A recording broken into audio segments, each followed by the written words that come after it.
Now to a story making headlines across the country. Privacy concerns over cameras that read your license plate. The debate over these flock cameras continues as more counties across Northwest Ohio take a stance on whether or not to use them. Tatiana Cash is live in East Toledo. Tatiana, while authorities talk about the cameras, we've seen people take matters into their own hands.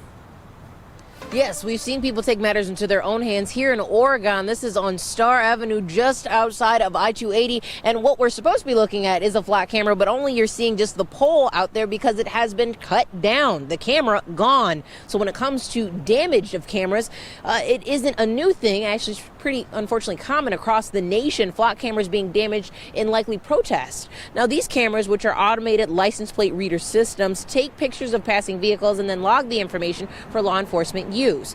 However, the growing debate is with all the details of this after these photos are taken. So how long is the information stored? Who's able to access this information? What happens to this information after a case, let's say, is closed or moves on?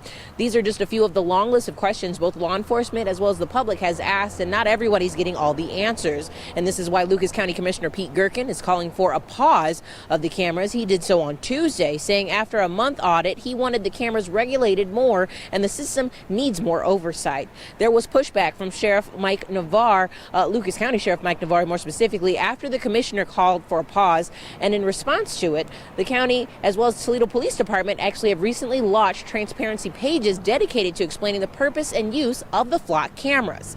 Now, Lucas County's page actually has a data dashboard showing just how many times searches have been used when it comes to this system in the last 30 days, what specifically law enforcement is using the cameras for. There's even a list of where the cameras are located.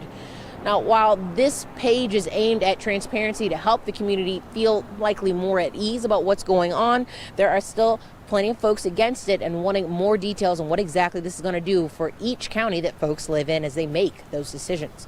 I'll send it back to you in the studio. Tatiana Cash, WTOL 11.